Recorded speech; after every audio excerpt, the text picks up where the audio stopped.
Bonjour. Donc, on va commencer cet deuxième événement du projet Strapi. Je m'appelle Étienne Grandmont, je suis directeur général d'Accès Transport Viable et je vais être l'animateur de l'événement d'aujourd'hui. Donc, je vous souhaite la bienvenue à cette seconde conférence d'une série de 4 qui a pour thème les traversées, qui a pour thème, pardon, les traversées pour piétons au feu de circulation.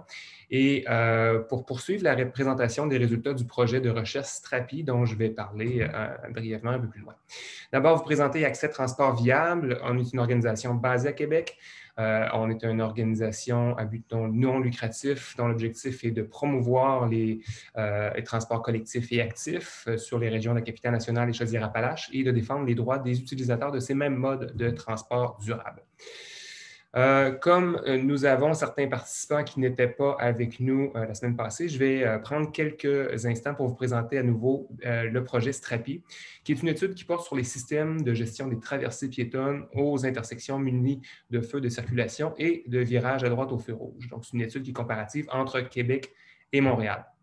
Ce projet de recherche-là a été rendu possible grâce au soutien financier du ministère des Transports du Québec à travers le Fonds de sécurité routière, avec l'appui de MITAX et du réseau de recherche en sécurité routière qui a été mis sur pied conjointement. Ce projet-là a été mis conjointement sur pied par Accès Transport Viable, l'Institut national de recherche scientifique, l'INRS, et Polytechnique Montréal. Il vient s'inscrire, ce projet-là, dans une réflexion globale que, depuis plusieurs années, notre organisation a sur les impacts pour l'usager piéton, notamment du système de gestion des phases piétonnes choisi par la Ville de Québec. Notre siège social est à Québec, donc puis la plupart de nos employés vivent et travaillent à Québec, donc, et on est à même de mesurer directement l'effet que ça peut avoir, ces phases exclusives, le tout rouge, comme on l'appelle, qui est le mode protégé, qui a un impact sur les temps d'attente, mais aussi sur les comportements des usagers de la route en général.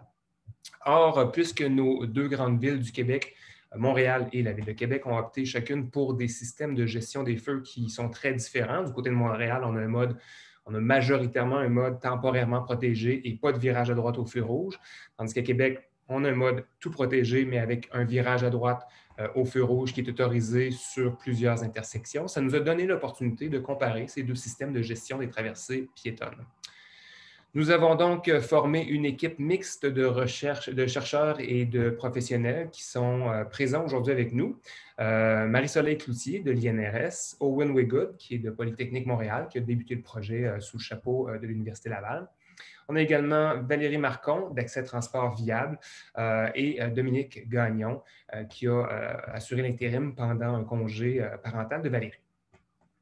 Cette équipe a été accompagnée par des étudiants à la maîtrise et au doctorat, en l'occurrence Moshen Miladi, Hugo Quintin et Simon Turcotte, qui vous présenteront leurs résultats au fil de nos conférences. Je souligne au passage le travail essentiel d'étudiants au baccalauréat et à la maîtrise qui ont collaboré comme assistants de recherche lors des collègues sur le terrain.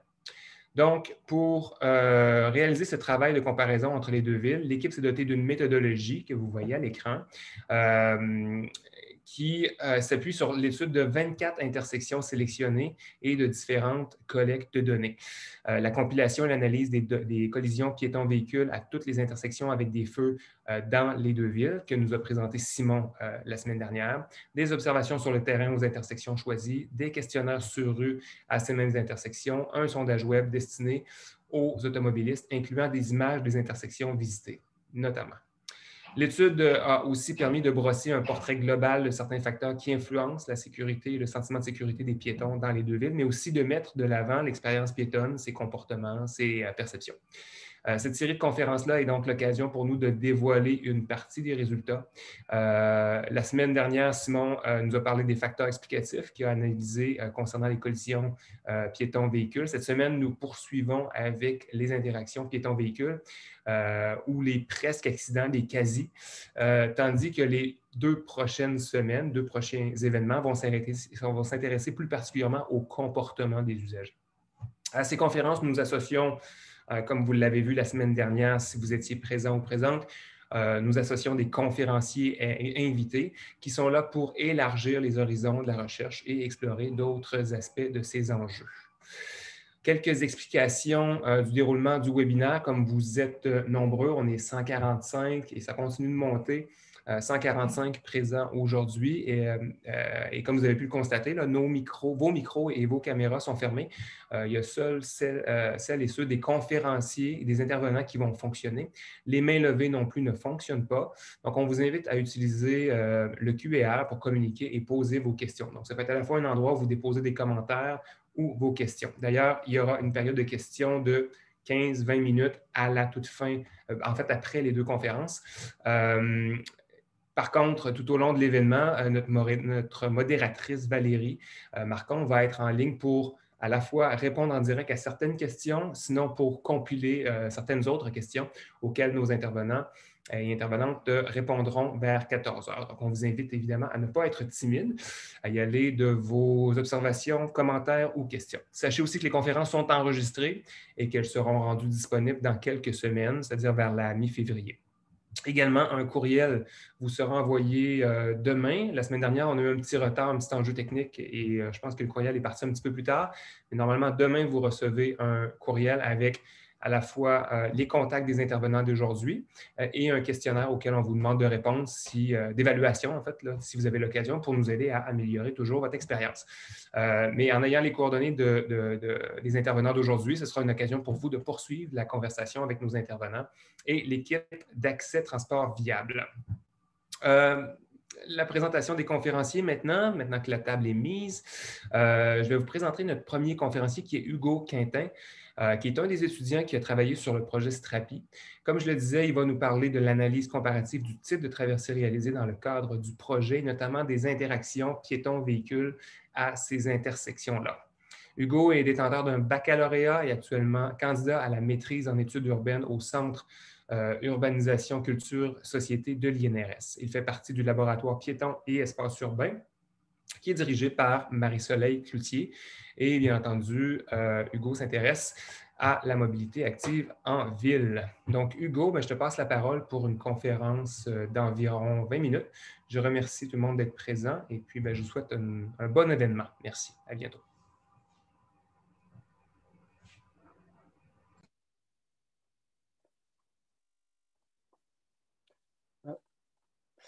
Parfait. Bonjour à tous. Merci d'assister à ces conférences.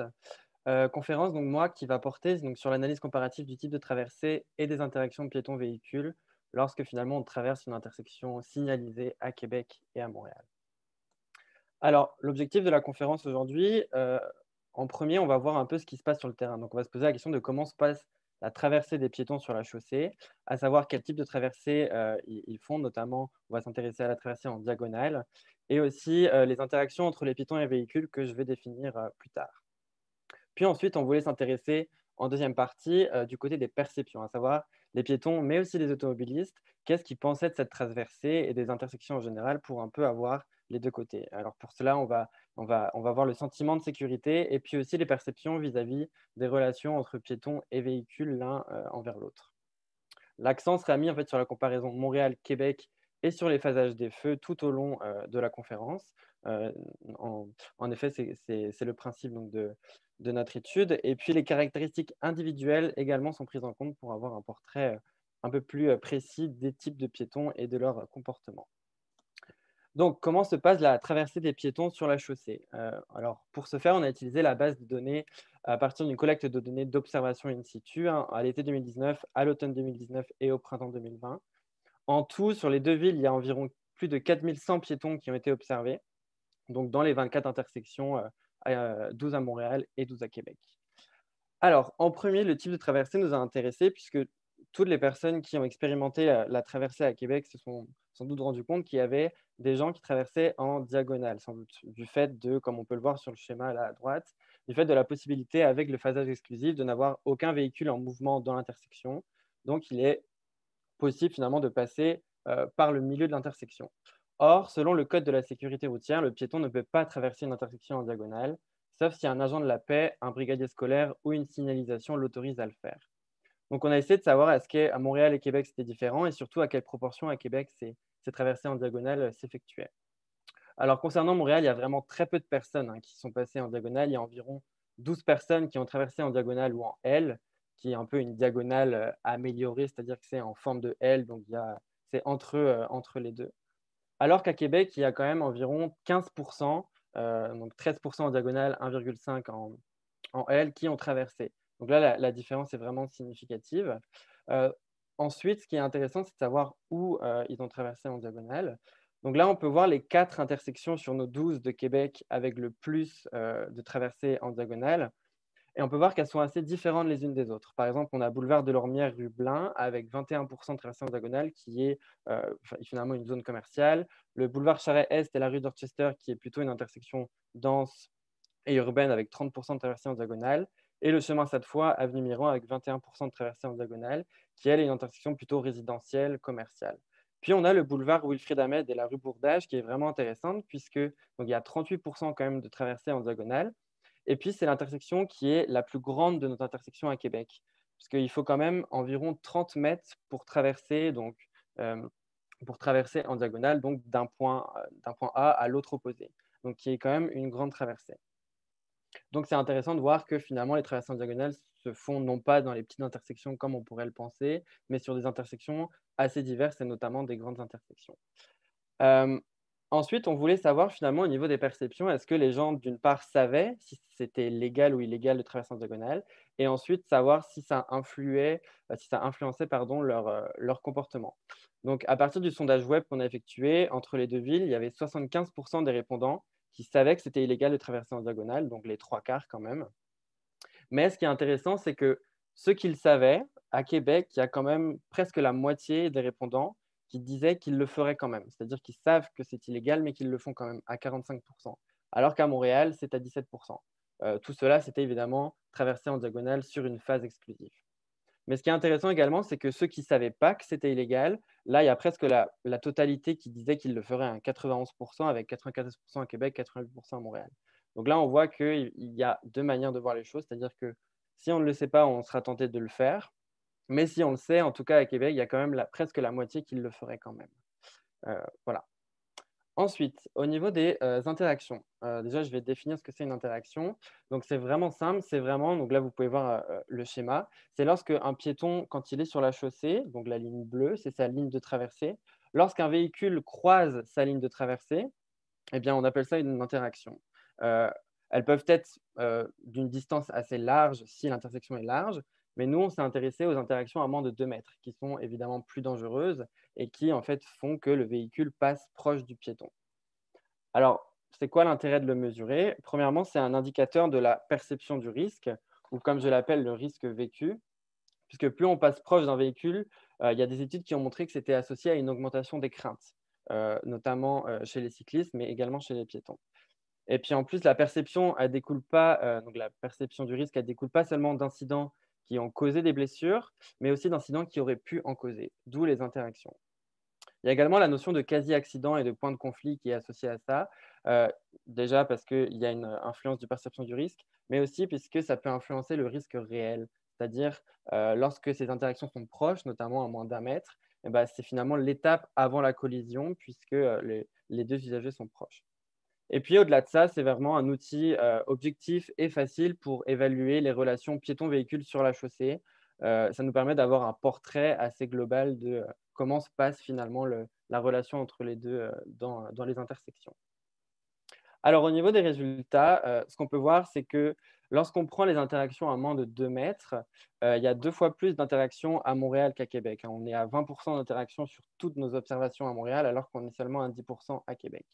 Donc là, on peut y voir un effet du phasage des feux, c'est-à-dire que, hem, vu que les véhicules sont en mouvement à Montréal, évidemment, il y a plus de contact entre les 2, alors qu'à Québec, il y a moins de mouvements de véhicules, donc les interactions sont moins importantes. D'ailleurs, on peut le confirmer avec le virage au feu rouge. Lorsqu'il est autorisé à Québec, il y a également plus d'interactions à 2 mètres. Et tout ça a été testé statistiquement. Donc là, on peut voir que le virage rose au feu rouge et les phasages des feux influencent les interactions à moins de 2 mètres. Mais ce qui est intéressant, c'est que quand on regarde les interactions les plus dangereuses, c'est-à-dire celles qui sont vraiment à moins d'un mètre, là, il y a autant d'interactions, que ce soit à Montréal ou à Québec. Il n'y a pas d'effet du phasage des feux non plus, on ne l'a pas vu dans nos statistiques, et il n'y a pas d'effet du virage au feu rouge non plus à Québec. Donc là, on voit que finalement, le phasage des feux et le virage au feu rouge n'a pas d'impact, ce qui est quand même un résultat intéressant. Alors on peut se demander qu'est-ce qui influence finalement ces interactions à moins d'un mètre. Une piste de réponse, c'est les âges. Puisque là, vous pouvez voir ici ce graphique, les seniors, donc les gens de plus de 65 ans, ont significativement plus d'interactions à moins d'un mètre, cela peu importe la ville. Ils ont presque 2 fois plus en pourcentage à moins d'un mètre. Donc, on peut émettre l'hypothèse que le fait qu'ils marchent moins vite, qu'ils mettent plus de temps à traverser l'intersection, évidemment, ça facilite le fait que les conducteurs attendent plus et donc passent plus proche des piétons les plus lents finalement. Voilà, c'est tout ce que c'était. Donc maintenant, au niveau des perceptions. Donc là, on a vu ce qui se passait sur le terrain. Donc au niveau des perceptions, on va se demander quelles perceptions les piétons, mais aussi les automobilistes ont de cette traversée et des intersections signalisées. Là, on va utiliser 2 collectes de données, donc le sondage terrain, qu'on a fait en parallèle des observations, donc à l'été, à l'automne 2019. Évidemment, on ne l'a pas fait au printemps à cause de la Covid. Il y a eu plus de 700 piétons interrogés donc dans nos 24 intersections. Puis également un sondage web au printemps 2020, où là, plus de 1200 répondants ont répondu. Et puis, en fait, on avait utilisé, de nos 24 intersections, on avait utilisé 6 intersections spécifiques que vous pouvez voir ici. Donc, 3 à Montréal, Montréal-Saint-Denis, Robert-Bourassa, Saint-Antoine, Vernon-de-l'Église. Et à Québec, 3e avenue, 5e rue, Dorchester, Charret, et puis Laurier de l'Église. Alors, en fait, ces intersections, finalement, résument un peu nos 24 intersections, puisqu'elles sont assez différentes les unes des autres. Et celles de Montréal et de Québec, finalement, se concordent l'une avec l'autre, puisqu'elles ont un penchant dans les deux villes. Donc, ça permet d'avoir un petit échantillon assez représentatif. Alors, au niveau du sentiment de sécurité, donc là, on a posé la question aux piétons alors qu'ils venaient de traverser la rue. On leur a demandé qu'est-ce que vous avez pensé de votre traversée? Est-ce que vous vous êtes senti en sécurité? Est-ce que vous avez dû faire attention lorsque vous avez traversé? Ou alors, est-ce que vous trouvez que l'intersection est dangereuse? Donc là, ce qui est intéressant, c'est que les piétons, que ce soit à Montréal ou à Québec, il y a la moitié à peu près qui trouvent qu'ils ont dû faire attention ou qui trouvaient l'intersection dangereuse, donc qui se sentaient un peu en insécurité. En revanche, quand on regarde seulement les réponses, le piéton trouve l'intersection dangereuse. Là, on voit qu'à Québec, le ratio est plus important. On est à 7% à Québec pour 4% à Montréal. C'est vraiment beaucoup moins. Mais la différence entre Québec et Montréal est significative. Donc, le piéton trouve l'intersection dangereuse plus à Québec qu'à Montréal. En revanche, il y a une inversion qui s'opère quand on pose la question aux automobilistes, donc du sondage web sur les 6 intersections que vous avez vues derrière. Donc, en fait, on leur a posé la question, est-ce que vous utilisez l'intersection en tant qu'automobiliste? Et si oui, ils le faisaient, on a posé la même question.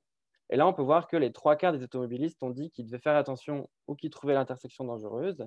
Donc, pareil dans les deux villes.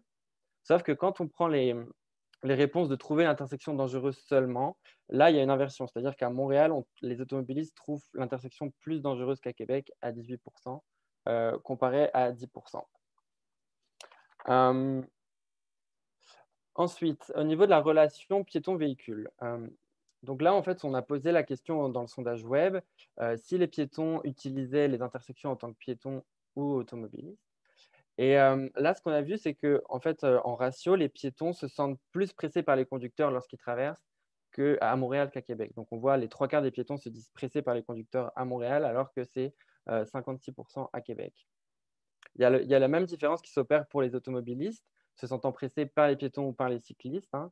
Donc là, on voit 58% à Montréal des automobilistes se disent pressés par les piétons ou par les cyclistes, alors qu'à Québec, c'est presque 2 fois moins, donc on est à 29%.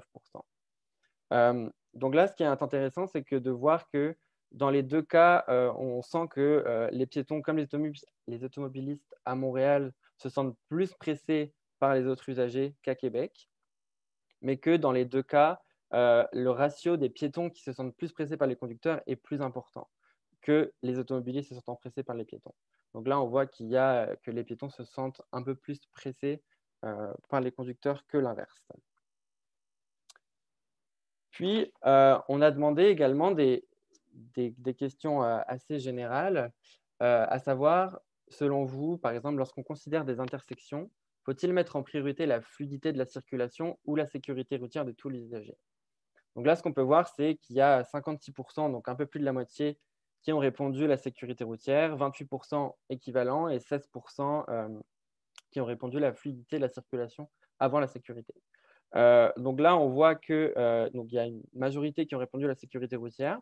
Mais si on voit les données dans l'autre sens, c'est-à-dire qu'il y a quand même presque la moitié des gens, donc 45% à peu près, qui ne mettent pas la sécurité routière au-dessus de la fluidité, c'est-à-dire qu'ils considèrent que c'est soit équivalent, soit la fluidité. Donc, ce résultat est quand même assez révélateur des priorités qui ne sont pas nécessairement tournées vers la sécurité.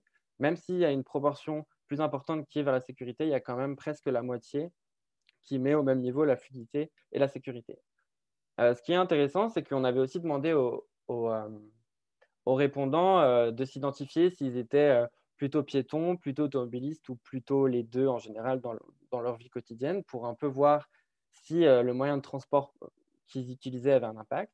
Et puis là, il y a pas de différence significative. C'est-à-dire que même si on est piéton, par exemple, on ne met pas nécessairement la sécurité routière plus en avant que si on est automobiliste. C'est un peu la même. En revanche, au niveau de l'âge, les seniors ont mis la sécurité beaucoup plus en avant, hein, jusqu'à 70%, alors que les adultes et les jeunes, donc les jeunes moins de 25 ans, ont mis équivalent ou la fluidité un peu plus en avant. Donc là, on voit que les seniors seraient plus vers la sécurité que les moins de 65 ans. Puis la deuxième question, on a posé la question, donc selon vous, qui a la responsabilité de la sécurité routière aux intersections? Là, donc, il y a 56%, c'était équivalent entre les conducteurs et les piétons, 38% pour les conducteurs et seulement 6% pour les piétons. Là, ce qui est intéressant, c'est de voir qu'au niveau des âges, les jeunes de moins de 25 ans ont mis plus en avant le fait que les conducteurs devraient être responsables de la sécurité routière aux intersections à un jeune sur deux, alors que les seniors ou les adultes étaient un peu plus partagés sur cette question. Voilà. Alors, maintenant, je pense qu'on peut conclure. Donc, on va se demander qu'est-ce qu'on peut en retirer finalement de tout ça. La première chose, c'est que la différence donc, de phasage des feux entre Montréal et Québec et le virage à droite au feu rouge qui est autorisé à Québec sur certaines intersections a un impact sur les interactions à moins de 2 mètres, hein. On peut voir que à Montréal, il y a plus d'interactions à moins de 2 mètres, alors qu'à Québec, lorsque le virage à droite au feu rouge est autorisé, il y en a plus. Mais elles sont pas nécessairement, c'est pas nécessairement les plus dangereuses. C'est-à-dire qu'il n'y a pas d'impact sur les interactions les plus dangereuses, donc les plus proches entre le véhicule et le piéton. Il y a également des différences de perception entre les piétons et les automobilistes selon les villes. Il n'y a pas d'impact du phasage des feux sur les sentiments de sécurité. Il n'y a pas d'impact non plus qu'on soit à Québec ou à Montréal. En revanche, pour trouver l'intersection dangereuse, on sent que les piétons trouvent plus d'intersections dangereuses à Québec alors que ce seraient les automobilistes à Montréal. Mais ce qu'on sait, c'est que les automobilistes semblent un peu plus préoccupés à Montréal qu'à Québec parce qu'ils se sentent plus pressés, des piétons et les piétons se sentent plus pressés des automobilistes à Montréal qu'à Québec. Puis également sur les traversées en diagonale, donc comme on a pu le voir, ce n'est pas nécessairement une non-connaissance de l'illégalité des traversées qui fait que les piétons ne traverseraient pas, hein, notamment à Québec où presque la moitié traverserait en diagonale même s'ils savent que c'est illégal. Mais en tout cas, ceux qui ne connaissent pas, eux, ils le feraient en totalité. Donc la conclusion à donner sur ça, c'est qu'il y aurait peut-être un changement de configuration, soit des feux à faire, donc à donner peut-être plus de secondes, parce que dans tous les cas, les piétons vont traverser en diagonale, même s'ils savent que c'est illégal, ou alors mettre un marquage au sol pour justement sécuriser un peu plus leur traversée. Donc voilà, ce serait ça les conclusions à faire. Merci de votre attention. J'espère que ça va été. Merci. Merci beaucoup Hugo pour cette présentation. Rappel aux 150 personnes qui assistent aujourd'hui. Vous pouvez poser vos questions dans la section Q&R. Et puis, Hugo va être présent à la fin pour répondre à l'ensemble des questions, de même que notre prochain conférencier, ainsi que Marie-Soleil Cloutier et Owen Waygood. Notre prochain conférencier, c'est Pierre-Yves Chopin de Vivre en Ville. Pierre-Yves est titulaire d'une maîtrise en ingénierie des systèmes urbains. Il cumule 10 années d'expérience en aménagement, urbanisme et mobilité durable. Employé de Vivre en Ville depuis 2010, il travaille principalement dans le cadre des mandats de conseil et d'accompagnement, ainsi qu'en tant que conférencier. Donc, impliqué depuis plusieurs années dans les enjeux des collectivités viables, Il accorde une grande importance aux questions de mobilité.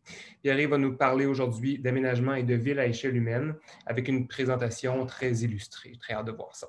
Donc, Pierre-Yves, la parole est à toi pour une vingtaine de minutes. Merci.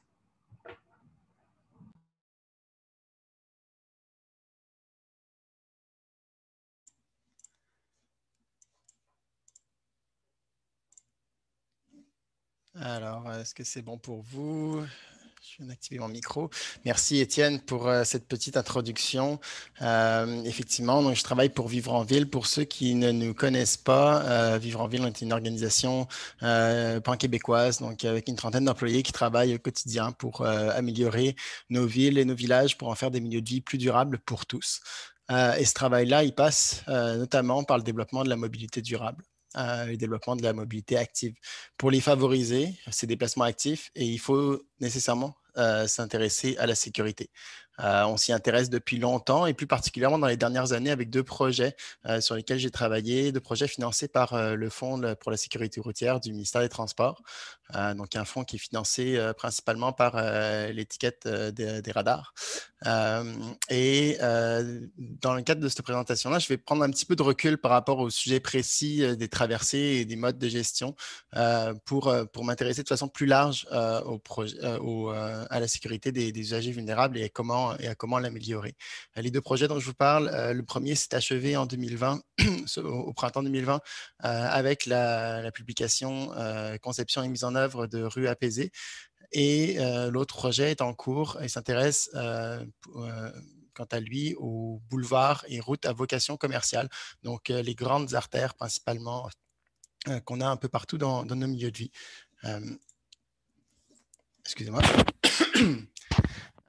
Donc, si on s'intéresse à la sécurité des usagers vulnérables, c'est évidemment que les données ne sont pas très rassurantes. Je pense que beaucoup d'entre vous les connaissent, mais les piétons et les cyclistes représentent un décès sur 5 et ça ne s'améliore pas. Leur part dans le bilan routier elle a augmenté de 40% en moins de 10 ans. Évidemment, si on est à pied ou à vélo, on est plus vulnérable parce qu'on est beaucoup plus à risque de mourir ou d'être blessé que si on est dans une voiture. À cela, il y a deux raisons. La première, c'est qu'on n'a pas d'habitacle de métal pour se protéger, évidemment. Et la seconde, c'est que les collisions ont justement lieu avec des véhicules qui vont vite, qui vont trop vite. Quand on regarde les risques de décès selon la vitesse, on réalise assez vite l'intérêt immense que représente la réduction de la vitesse sur nos rues. Donc, et on sait également que c'est aux intersections que se produisent la majorité des accidents avec les piétons. Ils y sont surreprésentés en intersection ou à proximité. Donc, à partir de là, on se pose la question de comment est-ce qu'on fait pour baisser les vitesses pratiquées, notamment pour améliorer la sécurité dans les milieux de vie. Pour abaisser les vitesses pratiquées, il existe trois grandes avenues. Vous les connaissez sans doute. La première, c'est de mettre un panneau et de demander bien gentiment aux humains de ralentir. Mais le problème, c'est que les humains ne se basent pas particulièrement sur les panneaux pour déterminer leur vitesse, mais plutôt sur l'environnement. L'environnement bâti, l'environnement vivant. Qu'est-ce qu'il y a autour de moi? Comment se comportent les autres? Et donc, la signalisation a un effet, somme toute, marginal sur la vitesse. La deuxième option, c'est à partir de cette signalisation de dire attention, si vous ne la respectez pas, on ne va pas être gentil avec vous, on va vous punir. Mais ça non plus, on sait que ça ne suffit pas vraiment parce que la menace est généralement faible, pas mal tout le temps. Et dès que la menace est faible, on s'empresse de transgresser les règles et d'adapter notre comportement tout simplement à l'environnement. Donc, la surveillance policière a un effet très limité, même si elle peut avoir quand même des intérêts, évidemment, parfois sur des changements de comportement à plus long terme, notamment. Est-ce que vous voyez le petit truc ici en vert, là? Je ne sais pas, non, ça ne doit pas. Ok, excusez-moi, c'est juste que je vois un truc sur mon écran que je partage, puis j'ai l'impression que ça vous dérange. Mais donc, évidemment, la troisième option, qu'est-ce que c'est? C'est celle qui nous intéresse, vous imaginez bien, c'est d'agir sur l'environnement, de repenser l'aménagement des rues. Et l'intérêt, c'est que c'est une approche qu'on appelle auto-exécutoire. Une fois que c'est fait, une fois que c'est bien fait, ça marche tout seul. On n'a pas besoin de surveiller, on n'a pas besoin de rappeler aux gens, et particulièrement aux conducteurs. C'est efficace pour tout le monde, en tout temps et sans présence policière. Et ça a aussi, évidemment, d'autres bénéfices complémentaires. On parle de santé, d'économie, d'esthétisme. Dans le fond, il s'agit de voir les rues comme autre chose qu'une simple infrastructure pour les véhicules, et de les voir comme des espaces publics qui remplissent, oui, un rôle physique de déplacement, mais pour tous les modes, mais aussi un rôle social, un rôle environnemental, par les interactions qu'on peut avoir, mais par les modes qu'elle peut encourager, et par les espaces qu'elle peut offrir éventuellement pour donner de la place, notamment à la nature. Donc, pour que nos rues puissent jouer ces rôles de manière conviviale et sécuritaire, ben, on peut plus se contenter d'aménager les rues comme on le faisait avant, de laisser toute la place à la voiture, et de faire éventuellement des rues où il y a des trottoirs, mais qui sont tellement peu intéressants qu'on n'a pas envie d'y marcher dessus. Mais au contraire, de changer les pratiques. Donc, c'est avec cet objectif-là que nos deux projets se déploient, sur comment justement outiller, non pas les concepteurs techniques les plus aguerris, mais surtout les décideurs, les planificateurs, et également les citoyens impliqués sur comment est-ce on peut améliorer ces choses-là. Donc, dans le projet sur les rues apaisées, on s'est intéressé à toutes ces rues qui sont au cœur de nos milieux de vie, que ce soit des rues résidentielles, des rues mixtes, des rues où on gagne à améliorer la sécurité, notamment en réduisant la vitesse.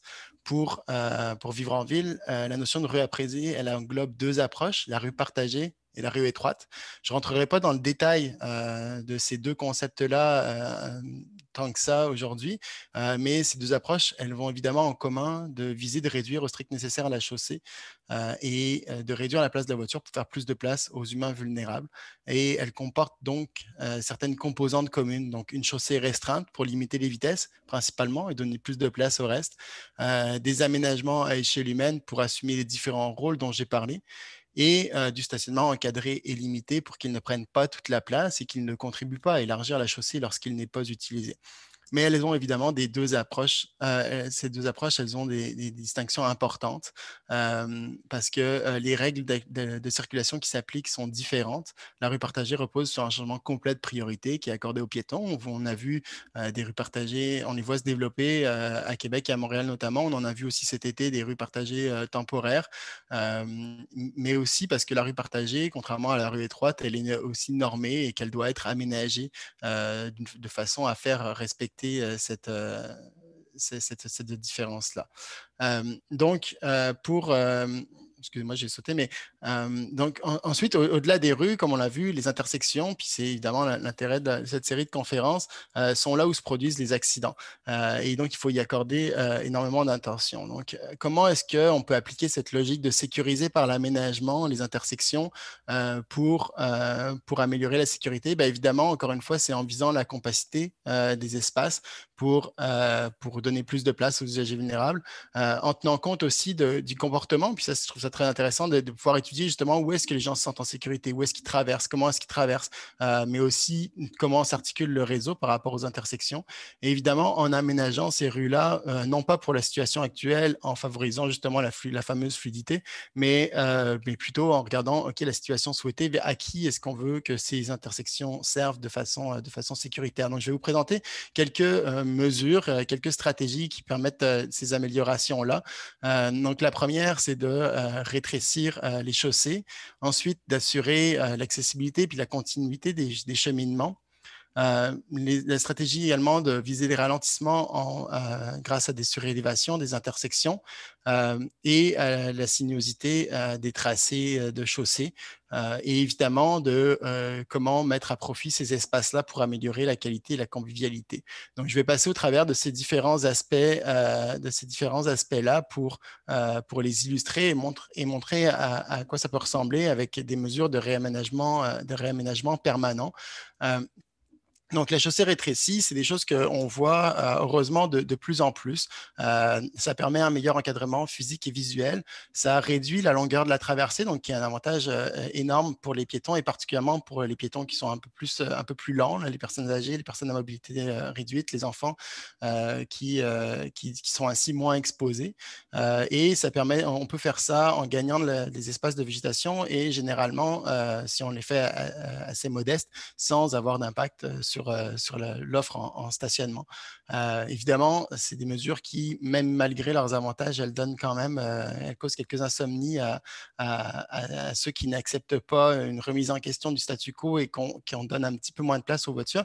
Mais globalement, c'est des mesures qui sont de plus en plus adoptées et on peut également être créatif avec ça en les combinant. Des rétrécissements de chaussée, par exemple, avec des surélévations, mais aussi avec des jeux de matériaux ou de bordures plus ou moins franchissables qui permettent d'assurer un effet de rétrécissement, parce qu'évidemment, il y a le rétrécissement réel, physique qui est important, mais il y a aussi l'effet visuel qui est important sur le comportement et l'établissement des vitesses, et donc de combiner ces effets-là.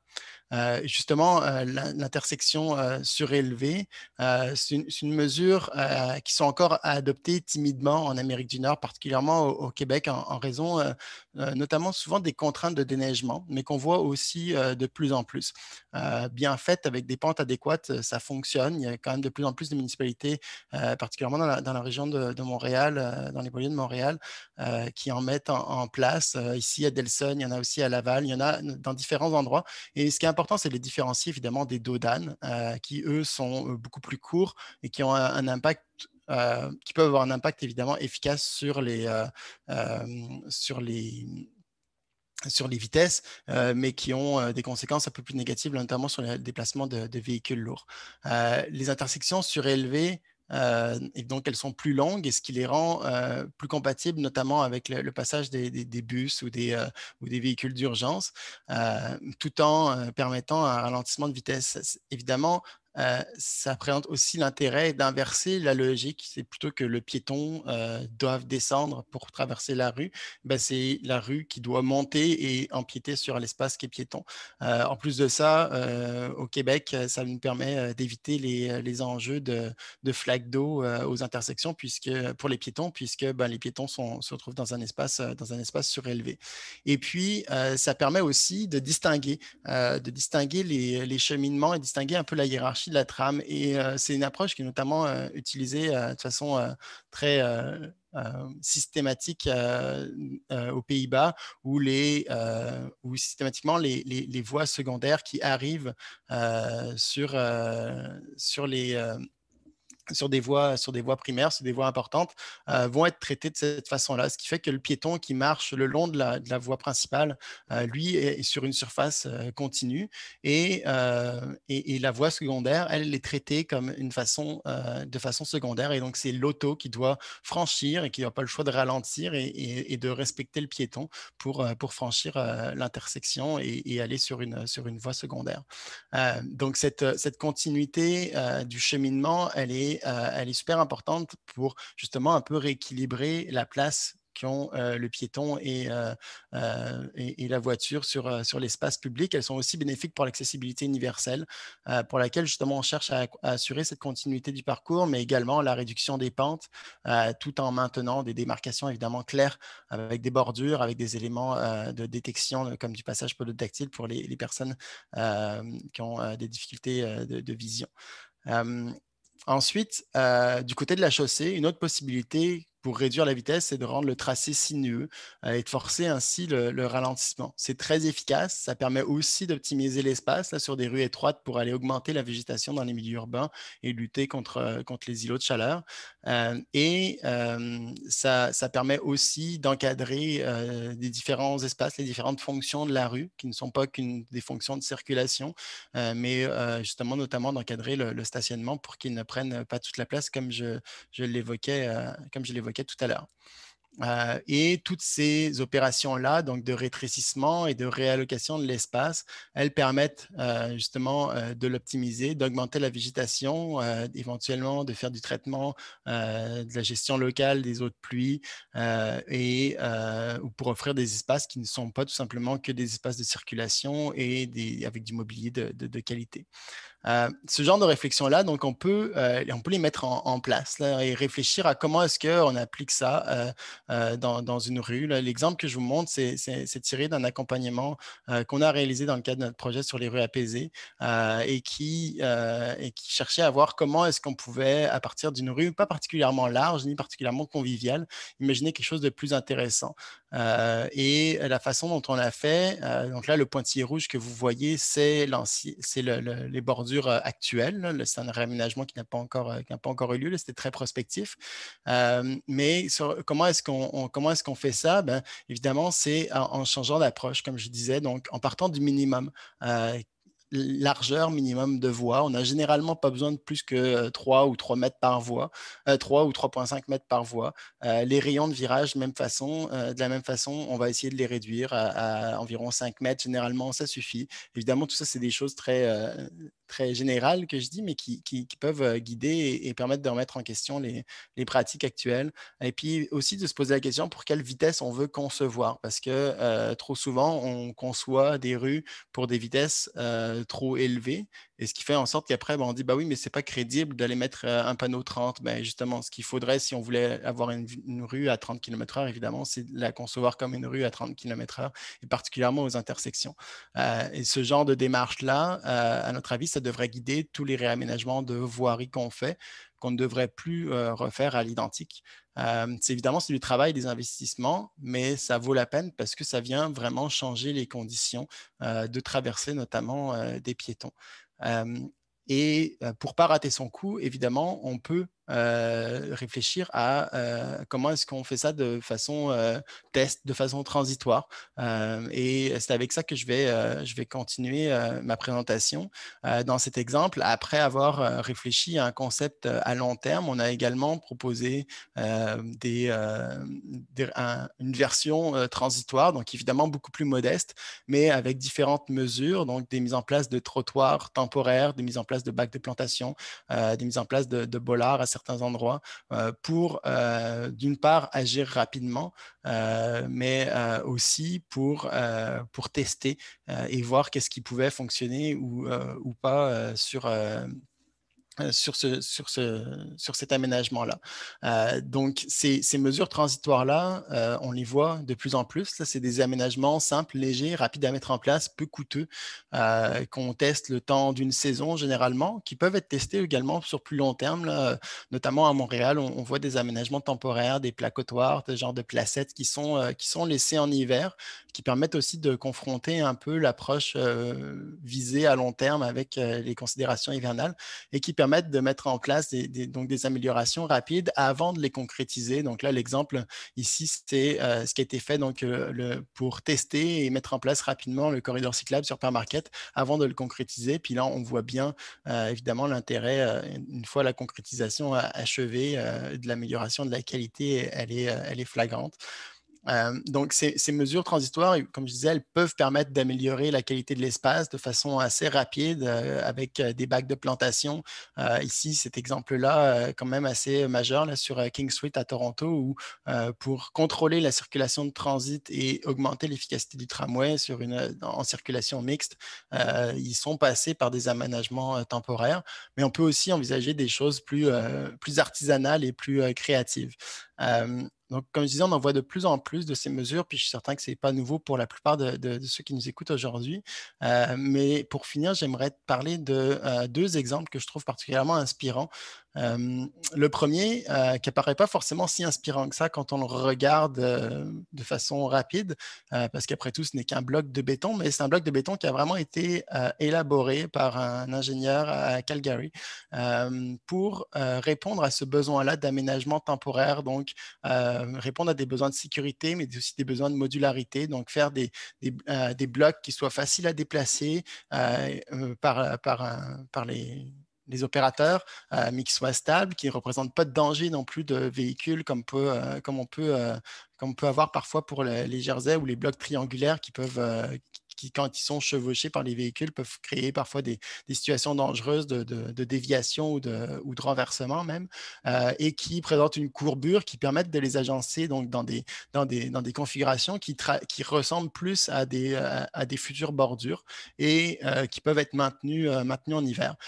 Ils sont utilisés dans différentes villes de l'Alberta et peut-être ailleurs pour faire des réaménagements. Et on voit donc l'impact que ça peut avoir, tout simplement de le placer d'abord de façon temporaire avant de le réaliser de façon permanente. Et pour vous dire si les ingénieurs sont confiants de la sécurité et de la fiabilité de leurs aménagements temporaires, ils les placent également là, sur des grandes artères là, sur qu'on envisage de réduire pour tester ces aménagements-là. Là, je vois qu'il y avait cette diapo-là. Je ne me rappelais plus qu'elle était là, excusez-moi. Mais donc, encore une fois, les aménagements transitoires, ça permet de voir, de tester comment est-ce qu'on va pouvoir transformer l'espace. À Montréal, il y a eu énormément de choses qui se sont faites dans les dernières années et les concrétisations permanentes sont particulièrement intéressantes.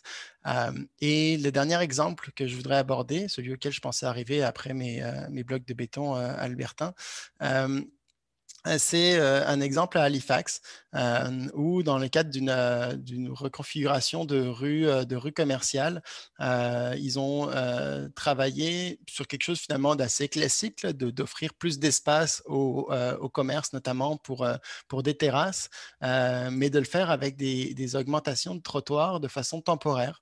Ce n'est pas des choses qu'on voit souvent, mais j'ai trouvé ça particulièrement intéressant en trouvant cet exemple-là. C'est pour ça que ça me fait plaisir de le partager.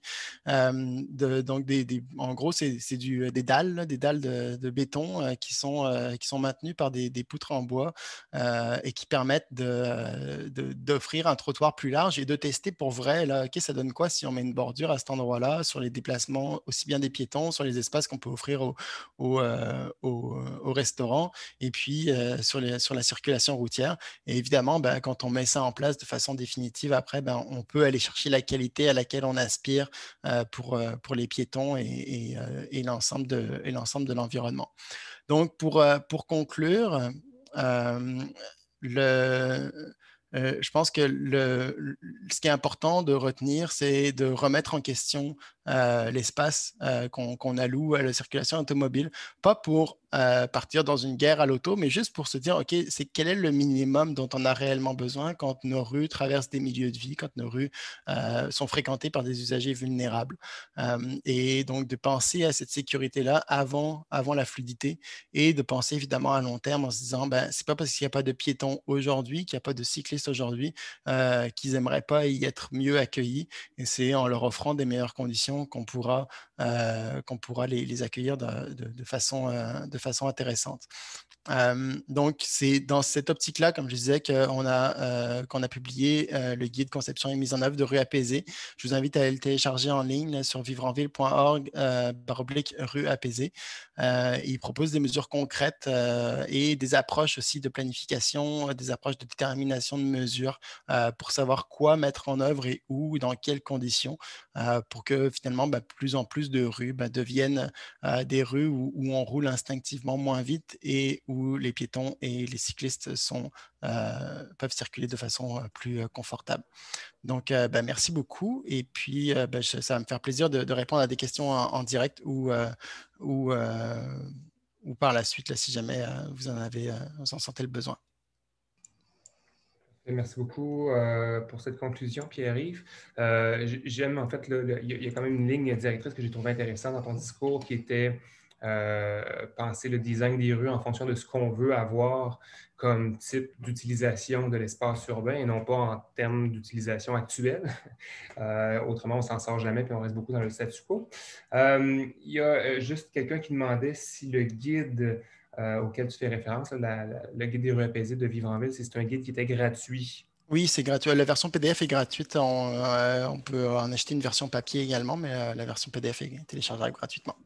Parfait, merci. Donc, on passe à la période de questions à proprement parler. Il y a plusieurs questions qui ont été posées via le Q&R. Si jamais vous en avez d'autres au fur et à mesure qu'on a cette discussion-là avec nos deux conférenciers, Hugo, Pierre-Yves, mais aussi avec Owen et Marie-Soleil, n'hésitez pas à les poser. On va me les relayer rapidement pour que je puisse les poser. J'ai trouvé intéressant tout à l'heure dans la présentation d'Hugo le fait que quand même, là, plus de 50 des répondants au sondage qui était fait considéraient qu'il fallait privilégier la sécurité par rapport à la fluidité, même qu'en ajoutant là, les gens qui sont pour une espèce d'équilibre entre les deux, on a quand même quelque chose d'assez fort comme appui, disons, de manière théorique à la sécurité routière.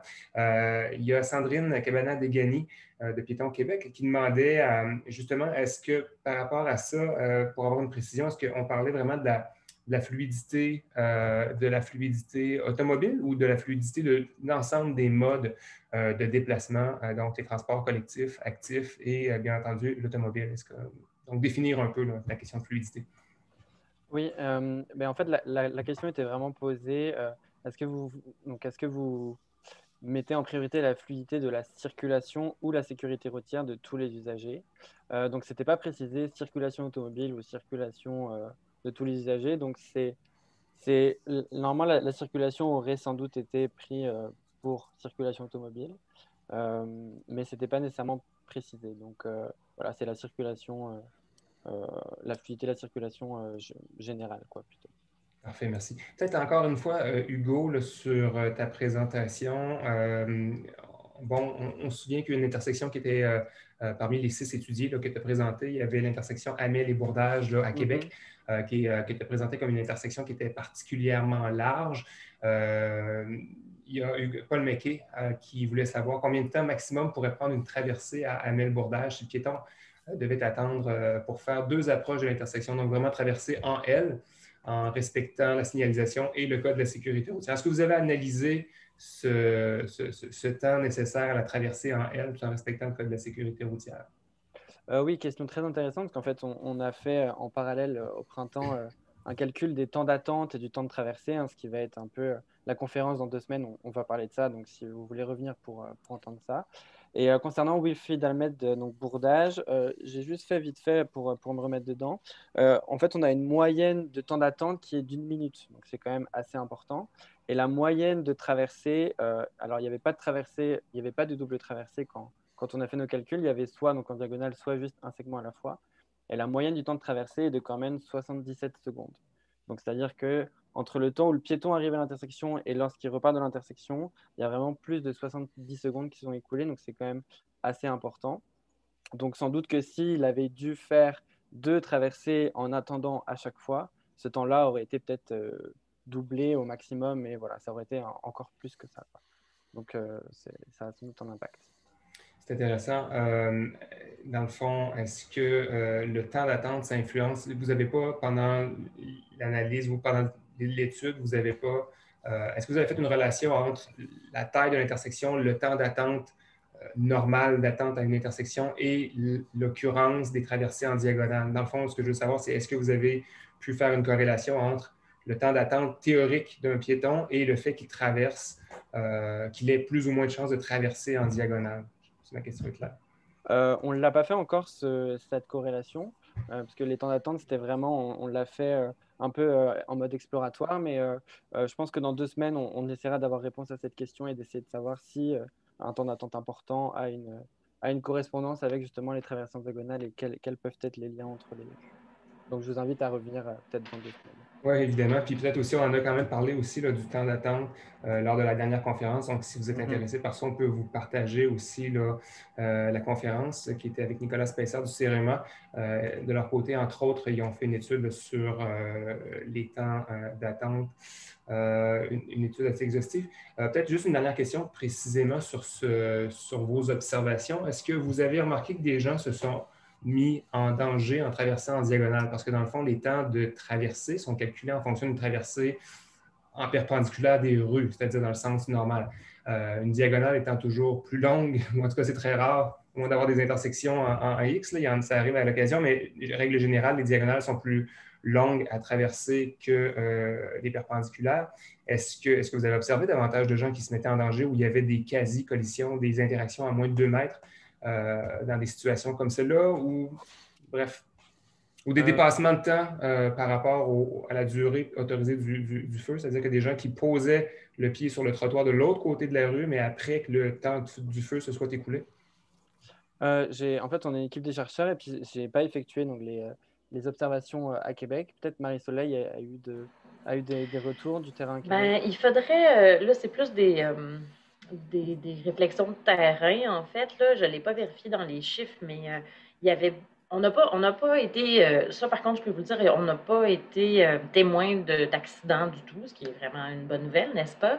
On a quand même été témoin, ben, je dis, oh, mais c'est Simon à Québec, justement dans cette grande intersection-là, de quelqu'un qui est tombé parce qu'il pressait trop le pas, en fait. Donc, il y avait quand même un aspect de presser le pas pour les gens qui étaient en diagonale. Mais bon, là, je vous le dis un peu plus des réflexions qu'on a eues après les terrains que de regarder dans les données. Il faudrait le voir juste pour ceux qui sont en diagonale. Est-ce qu'ils sont vraiment dans une vitesse accélérée à la fin?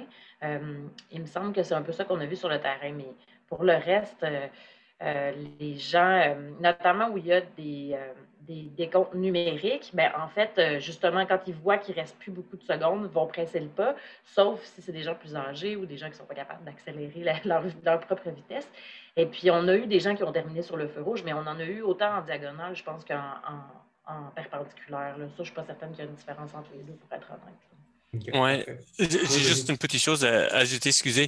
Non, ce n'était pas dans cette étude, mais moi, je me rappelle d'une personne, je pense une personne année dans une autre étude que cette personne a parlé de le fait qu'elle n'essaie pas, elle ne fait jamais la traverse en diagonale parce qu'elle sait qu'elle ne peut pas. Donc, c'est un peu dans le sens que les personnes qui pensent qu'ils peuvent traverser en diagonale dans le temps alloué, il le fait, mais c'est pas nécessaire qu'il n'y a pas des personnes qui veulent, mais qui n'est pas capables de traverser dans le temps alloué. Ouais, j'en profite pour rappeler effectivement là, que c'est surtout dans le mode tout protégé, là, tout rouge, en fait, qu'on observe ce comportement-là. Évidemment, quand on a un système où le feu est intégré de manière semi-protégée, à même le cycle, les gens peuvent traverser en L en suivant les feux rouges et verts. Donc, il y a une traversée relativement rapide, finalement, de l'intersection, avec peut-être un petit peu plus, c'est ce qu'on a pu voir, un petit peu plus d'interaction, finalement, avec les automobilistes, les autres usagers de la route. Donc, chaque système a ses forces et ses faiblesses, bien entendu. Je passerai à Pierre-Yves quelques questions précises sur ta présentation. Évidemment, les mesures transitoires, c'est quelque chose que j'ai beaucoup aimé dans ta présentation. C'est quelque chose qu'on voit beaucoup. On l'a vu appliqué par la Ville de Québec avec quelques exemples. On l'a vu aussi pour l'aménagement de places publiques qui se sont concrétisées, qui sont devenues permanentes. Une chose peut-être que tu n'as pas dite, que je trouve vraiment intéressant dans ce concept-là aussi, c'est le fait que c'est une occasion pour les villes de tester, de dialoguer avec les citoyens.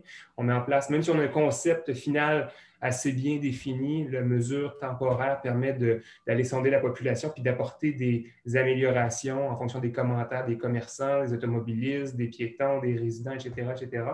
Donc, ça permet de bonifier les projets. Il y a Bryce Battleman, si je prononce bien son nom, je m'excuse, qui demande, est-ce que vous avez une base de données sur l'ensemble des installations temporaires qui ont couramment lieu? Est-ce qu'on a une espèce de livre, un catalogue qui pourrait être sais d'inspiration pour des planificateurs dans les municipalités du Québec? Ben, pas à vivre en ville en tant que tel. Je sais que moi, c'est des ressources sur lesquelles je suis déjà tombé, mais à l'international. Puis il y en a eu notamment une grande quantité cet été là, avec les mesures d'aménagement COVID là, qu'on a vu un peu partout. Je sais que le NACTO je pense que le NACTO a mis en place une petite base de données là-dessus, justement, puis un album Flickr, là, il me semble, ou Google, de photos de ce genre d'exemple-là.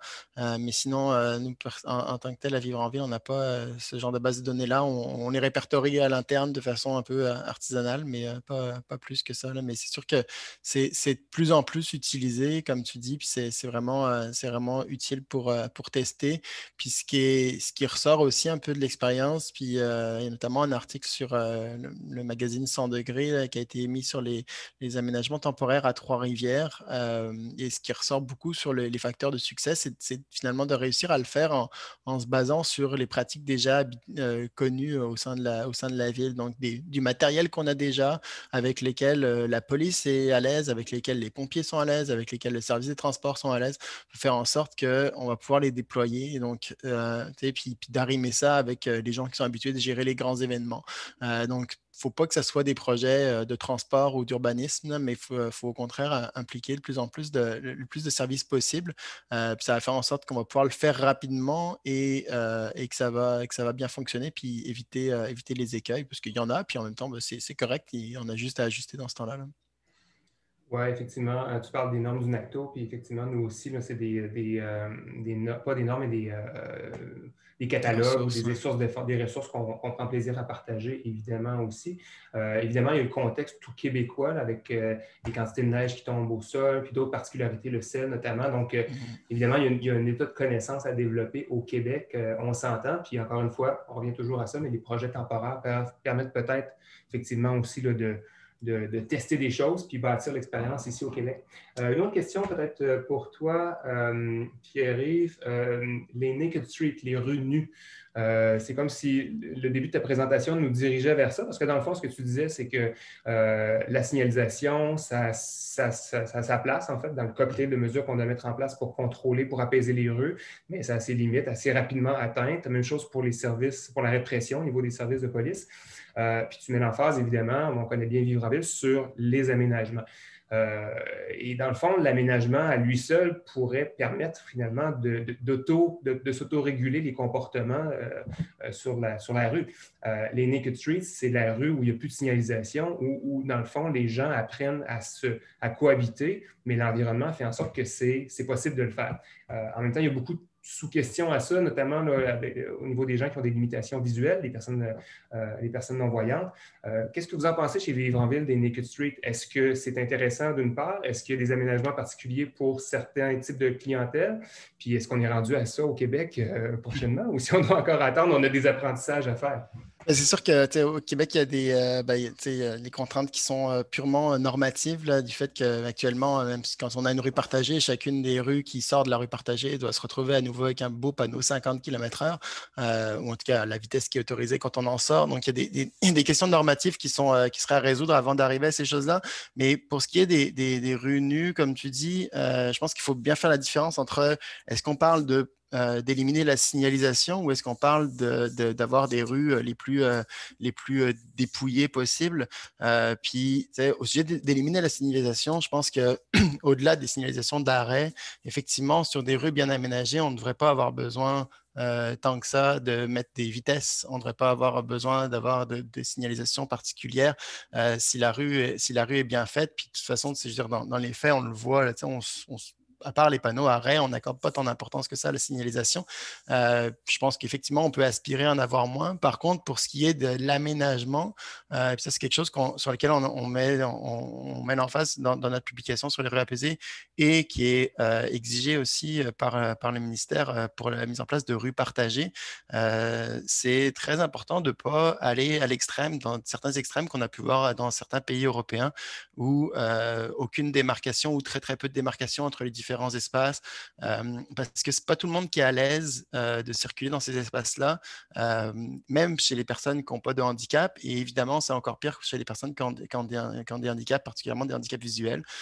Donc même dans des rues partagées où le piéton a le droit de circuler n'importe où, de traverser n'importe où, on a besoin quand même d'un corridor, donc ce qu'on appelle nous un corridor piéton, un corridor d'accessibilité universelle, donc un endroit où on sait qu'on va être en sécurité, on sait qu'on va pouvoir se guider, s'orienter facilement, qui est quand même démarqué, donc il y a quand même des bordures, des bordures franchissables, mais quand même des bordures, et puis qui va pouvoir aussi être entretenu correctement, parce que c'est sûr que, comme tu disais, au Québec, les enjeux de déneigement sont centraux dans l'aménagement, et certains designs qu'on peut voir de rues partagées ou de places, rues, intersections où on ne sait pas trop comment naviguer avec du mobilier, parfois un peu n'importe où. Ben, au Québec, ça ne marche pas. Donc, conserver ce corridor d'accessibilité universelle, c'est vraiment important. Puis c'est une des grosses nuances et changements qui a été fait dans les quelques décennies d'application de rue partagée à l'international. Et ça a été principalement motivé pour des questions d'accessibilité universelle. Puis maintenant, c'est pas mal accepté par tout le monde qu'une rue partagée, elle devrait quand même avoir ce genre de caractéristiques-là. En fait, je vois des hochements de tête. Est-ce que d'autres intervenants veulent participer ou intervenir plus précisément sur ce point-là? Ben, en fait, je suis vraiment d'accord. J'arrête pas de faire oui de la tête, mais en fait, c'est aussi parce que dans ces projets-là, quand même, au Québec, là, on est au premier balbutiement et puis on veut l'adhésion du plus de gens possible, tu sais. Et puis, donc, on veut pas s'aliéner des gens qui marchent parce qu'on leur fait pas des bons aménagements dans une rue qui est supposée être mieux que les rues d'habitude, tu sais.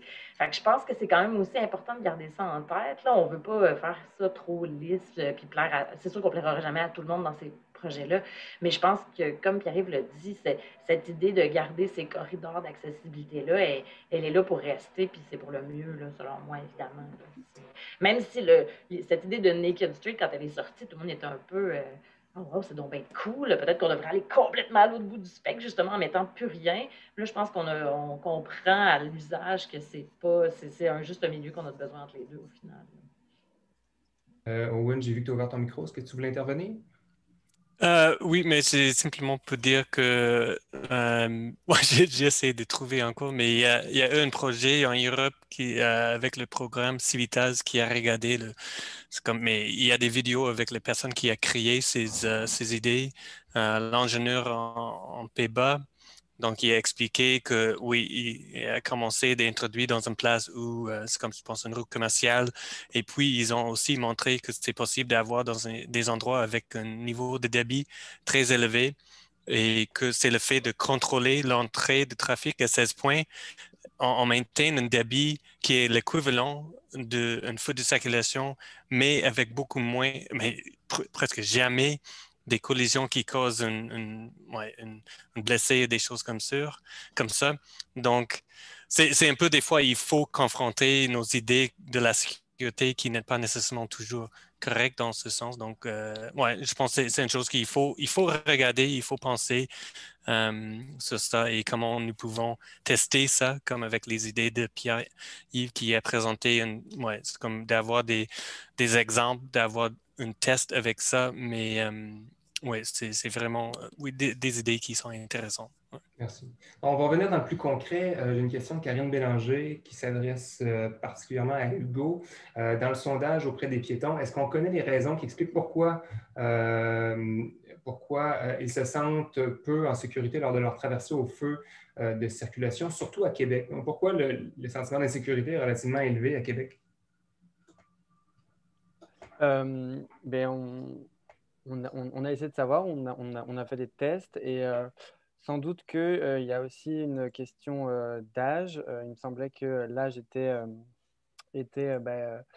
significatif et que les personnes âgées étaient plus à même de dire qu'ils se sentaient en insécurité. Et sans doute qu'il il y a ce côté-là où il me semble qu'à Québec aussi, il y avait plus de répondants, plus de répondants âgés. Donc, ce qui faisait aussi pencher la balance sur ça. Et aussi, sans doute que Marie-Soleil, je ne sais plus si tu peux ajouter. En fait, j'allais ajouter, comme Hugo l'a dit tout à l'heure, il y a quand même une partie qu'on ne comprend pas encore complètement. En fait, dans le projet, quand on demandait aux gens sur la rue, c'était un questionnaire quand même assez rapide, hein, donc on n'avait pas de pourquoi, où il aurait pu peut-être élaborer un peu plus sur leurs réponses. Là. Ce qu'on espère, c'est faire d'autres phases où on va pouvoir faire des marches ou discuter un peu plus longuement avec les gens, faire un peu plus de données qualitatives. Mais ce qui nous étonne aussi, comme Hugo l'a dit tout à l'heure, c'est qu'au final, il y a quand même cette idée que quand on met des phasages exclusifs, c'est un peu pour aussi donner un certain sentiment de sécurité aux piétons. Puis là, ben, ça n'a pas l'air de se traduire nécessairement. Il y a quand même peut-être un peu là, la question de l'âge. Il y a un peu la question du virage à droite au feu rouge. Quoique dans plusieurs de ces intersections, il était quand même interdit avec le panneau. Sauf que ça ne veut pas dire qu'il n'y en avait pas du tout. Hein. On en a quand même vu des véhicules qui tournaient à droite, là, même s'il y avait un panneau d'interdit. Et j'ai comme l'impression qu'il y a un petit peu d'incertitude aussi, peut-être. Ça, c'est vraiment une opinion personnelle là, par rapport à ce qu'on a vu un peu sur le terrain, puis par rapport à des projets passés qu'on a fait aussi. Sur cette histoire de virage à droite au feu rouge, entre autres choses, là, ça rajoute une petite couche d'insécurité aux piétons de OK, je sais qu'il y a une pancarte, mais ça m'arrive parfois quand même qu'il y en a un qui me tourne dessus, fait qu'il faut que je sois plus vigilant. Peut-être aussi que ça contribue. Fait que c'est plus des hypothèses que des réponses fermes à cette question-là qu'on a présentement. Là. Cette histoire de l'âge-là, le virage à droite au feu rouge, puis l'idée que les gens, on dirait qu'ils sont, malgré le fait que ça soit leur feu à eux, là, ils sont pas sûrs que tout le monde va respecter, mais pourquoi plus à Québec qu'à Montréal, ça, je pourrais pas le dire nécessairement, mais c'est sûr qu'il y a une façon particulière, visiblement. Vous allez le voir d'ailleurs la semaine prochaine, les piétons ont une façon particulière de décider quand traverser, parce qu'on a regardé un peu ce qu'ils faisaient, leur mouvement de tête, leur hésitation, etc., puis c'est pas pareil dans les deux villes non plus. En tout cas, ça, c'est pour la semaine prochaine, ces résultats-là. Donc, c'est une invitation à être présent la semaine prochaine, mercredi. Une question encore une fois technique. Est-ce qu'il existe des normes à jour concernant la conception des dos down? Puis j'ajouterais aussi là, les intersections surélevées par rapport à la vitesse pratiquée souhaitée, donc le fameux percentage 85. Puis en sous-question, en fait, est-ce que le tome 5 du MTQ offre la latitude aux villes pour mettre en place des aménagements de ce type-là? Est-ce que vous avez des informations par rapport à des éléments de réponse par rapport à cette question? Mais les villes en font, donc oui. Donc je dirais que c'est avant tout une question d'ouverture de la part des services. Il y en a, là, puis il y en a dans différents milieux. Pour la conception technique fine, je pourrais pas répondre, là, ça dépasse mon niveau de technicité. Mais pour en avoir parlé notamment avec un ingénieur à Laval, je sais qu'ils avaient, c'était pas tant par rapport aux vitesses, parce que oui, c'est un enjeu, mais c'était beaucoup par rapport à la durabilité, puis d'avoir des pentes qui soient assez efficaces pour réduire les vitesses, mais qui soient quand même gérables et qui ne posent pas trop de problèmes au déneigement. Donc, c'était dans la transition des pentes, dans les degrés, etc., ils avaient fait un petit peu du travail. Je ne sais pas à quel point c'est documenté, mais sinon, je ne peux pas répondre précisément là, par rapport aux enjeux de conception par rapport à la vitesse souhaitée. Oui, en fait, c'est une très bonne question. Là. Moi non plus, je n'ai pas nécessairement de réponse. Je voudrais quand même ajouter un petit commentaire sur le 85e percentile, là, qui est aussi une mesure qui est un peu rediscutée, pour ne pas dire contestée par certains. Donc, je ne sais pas jusqu'à quel point on peut mettre ces deux-là ensemble dans les futures normes. Je ne sais pas comment ça va évoluer, mais assurément, cette histoire de traverse surélevée-là, on n'en fait à peu près pas au Québec. Bon, Pierre va quand même proposer quelques pistes d'explication pour ça, mais il me semblerait que ça serait le fun là, qu'on réajuste nos normes. En tout cas, c'est un souhait que je donne à nos gens qui assistent aujourd'hui, là, qu'on regarde ces normes-là, puis qu'on essaie de comprendre un peu pourquoi on ne le fait pas, parce qu'on en fait des dos d'âne, hein, je peux vous le dire, puis ils ne sont pas toujours aux bons endroits. Moi, j'ai préféré qu'ils soient en traverse surélevée parfois, fait que ça m'échappe un peu pourquoi on le fait, du moins. Ça ne répond pas à la question, mais ça rajoute à la réflexion, assurément. C'est bien. On a une question de Marc qui demande est-ce que les traverses en diagonale peuvent être envisagées en toute sécurité? Dans le fond, on voit des fois ce concept-là à l'international. Il y en a à Toronto, l'intersection Yonge et Dundas notamment. On en a même une, on en a 3, je pense, à Montréal aussi, qui fonctionnent plutôt bien. D'accord. Elles sont où, oui, ces intersections-là? Hein? Il y en a une au Square Victoria, pour ceux qui connaissent Montréal. Donc, c'est un endroit qui n'est pas très achalandé présentement, malheureusement, parce que c'est un endroit de bureau, de tour à bureau. Mais je crois que c'est tout à fait faisable. C'est en fait l'idée de... On ne peut pas les faire partout pour plusieurs raisons techniques, ne serait-ce que d'avoir la place pour que les autos soient en file durant le tout rouge. Hein. Donc, dans les quartiers centraux, des fois, on n'a pas beaucoup de place entre deux intersections, puis on ne veut pas bloquer l'autre intersection d'après. Mais quand les conditions sont là, que le marquage est clair, ça permet de réduire les insécurités de tout le monde, incluant les véhicules qui souvent veulent tourner à droite ou à gauche puis qui ne sont pas capables de le faire quand on a des feux concomitants. Dans le cas de Square Victoria à Montréal, pour parler de celle-là, mais il y en a aussi en Nouvelle-Zélande, c'est une pratique assez courante, presque toutes les intersections de leur centre-ville. Bon, c'est des plus petits centres-villes qu'ici, mais quand même, les ont. C'est qu'en fait, on a des endroits où il y a beaucoup de flux de piétons en même temps. Square Victoria, on a une sortie du métro. Comme je vous disais, il y a plusieurs tours à bureaux dans le coin. Il y a une piste cyclable qui passe à travers en plus. Donc, l'idée était, si on ne fait pas le phasage tout rouge avec une traverse en diagonale comme ça, tout le monde fait un peu n'importe quoi, n'importe quand. Puis c'est vraiment problématique sur les virages à droite, comme je disais, virages à gauche de voitures, mais même de vélos dans ce cas-ci en particulier. Donc, ça semble bien fonctionner. Je n'ai pas vu d'études particulières là, sur cette intersection-là, mais pour la pratiquer moi-même tout l'été, parce que je passe là en vélo, ça fonctionne. Parce que des fois, on entend aussi l'argument de « Ah, mais au Québec, on ne saurait pas comment utiliser ça, là, une traverse en diagonale, il n'y aurait pas personne qui respecterait rien. » Puis je ne suis pas d'accord avec cette idée-là. Même que sur Sainte-Catherine est très problématique pour les collisions avec les piétons parce qu'on a des flux de gens, là, notamment dans le quartier un peu des magasins, appelons-le comme ça, là, le centre-ville où on a des magasineux, des touristes, puis des gens qui viennent travailler à tous les jours. Il y a des intersections qui s'y prêteraient tout à fait. Mais pas partout, évidemment. Là. Puis dans le projet actuel, même dans les endroits qu'Hugo a pointés, là, encore Wilfrid Hamel Bourdage, là, pour ceux qui connaissent Québec, c'est à côté de Place Fleur-de-Lys, hein, c'est à côté d'un institut de réadaptation. C'est vraiment un endroit totalement hostile aux piétons d'avance. Fait qu'avant de faire une traverse en diagonale, je réaménagerais peut-être à échelle plus humaine, assurément. Fait que c'est peut-être pas la première solution, mais je pense que ça peut se faire de façon sécuritaire. Merci. Je vous remercie, chers intervenants, intervenantes, pour vos paroles. On va mettre fin à la période de questions. Je vous remercie tout le monde pour les questions nombreuses que vous nous avez envoyées également. Merci d'avoir été présent aussi. Sachez que demain, un courriel devrait normalement vous être envoyé avec les coordonnées des intervenants d'aujourd'hui. Si jamais vous avez d'autres questions ou si vous avez besoin d'informations supplémentaires. Donc, si vos questions n'ont pas été répondues, on n'a évidemment pas eu le temps de couvrir toutes les questions, mais je vous en remercie. Il y a, comme je l'ai dit tantôt, aussi un sondage d'appréciation que nous vous invitons à remplir. Ça nous permet de nous améliorer et offrir des séances plus pertinentes, plus agréables. Je vais simplement prendre une minute en terminant pour vous rappeler les événements à venir pour les 2 prochaines semaines. D'abord, le 3 février, ce sera Motion Milady qui nous parlera de distraction des piétons, tandis qu'Hélène Fournel de Piétons Québec va nous entretenir plus particulièrement des enjeux des personnes aînées. Et enfin, le 10 février, ce sera le tour de Hugo Quintin encore, qui, par contre, va venir cette fois-là pour nous parler de temps d'attente des piétons. On en a parlé aujourd'hui, donc si le sujet vous intéresse, je vous invite à vous inscrire tout de suite, si ce n'est pas déjà fait, à la conférence du 10 février.